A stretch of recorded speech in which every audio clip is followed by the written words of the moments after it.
I've been working with kids most of my life since I was a teenager. Day camps, summer camps, after school programs. And back in 2008, which seemed like a long time ago, I was director of after school program at Drummond Elementary School. Those kids still have a special place in my heart. Part of my job was to come up with activities for the kids. I was a program director. So it just wasn't about coming and doing homework and playing games, even though we played a lot of games and most of my games had some kind of meaning or teaching to them, because I love teaching kids about life and about choices. Well, one day I came with the activity, and it was a simple activity because what I did was grabbed a bunch of junk, and I called it that too. The name of this activity was Make the Most of Your Junk. What I did was set up 3 tables, and on 3 tables was all kind of arts and craft supplies and all kind of cardboard, empty toilet paper rolls, pipe cleaners, glue.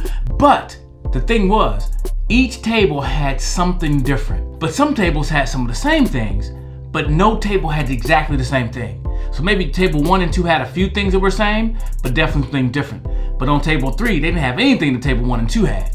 And so every table was completely different. Broke the kids up in 3 groups and told them, hey, here's your assignment. Make a playground. Use your imagination, and you guys together work and build your playground. And whoever makes the best playground, explain what it is, gets a prize, right? So we're gonna work out the prize. So gave them some incentive to actually put this together. On your mark, set, go. Kids start huddling, talking about what they're gonna do. Then they begin to look at other people's tables. Mr. Brown, we don't have, can we get some of those that they got over there? Nope. Mr. Brown, we don't have those, can we get? Nope. You only can use what's on your table.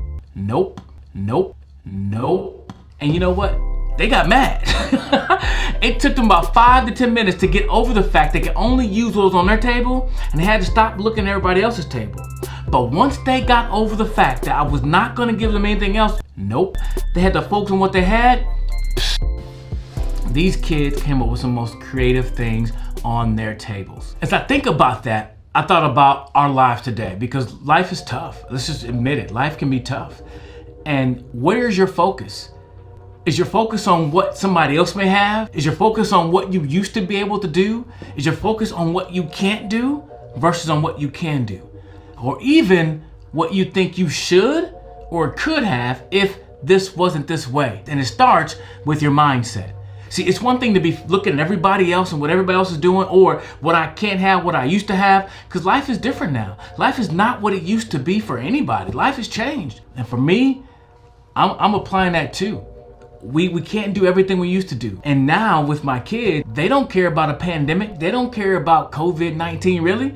They want to enjoy life. And so guess what? We spend a whole lot of time outside playing games and doing what we can do. The other day we were outside playing, and I do have another YouTube channel, Life with the Browns. So check out our YouTube channel, Life with the Browns, and you can watch the whole video there. But here's a clip. The other day we were outside playing. Neighborhood kids came by, we're throwing a football, and all of a sudden my daughter thought, I want to rake leaves. So her and the neighbor kids started raking our leaves in the front yard. Now, if I'd have asked them to rake the leaves, they probably would have said no. But they began to rake leaves. They began to make this big pile. Next thing I know, the boys stopped playing games and they started raking leaves.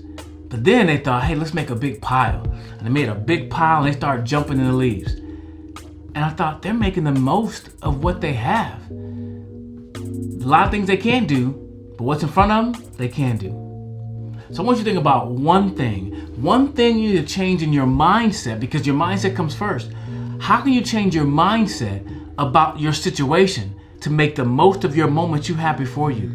Without focusing on what you don't have, focus on what you do have. I think you should have a discussion about that, and I would love for you to leave something in the comments below so I can read and find out what kind of stuff you're thinking about. How can you make the most of your moments? Because that is a choice. Because if you make better choices, you will live a better life. And it starts with your mindset.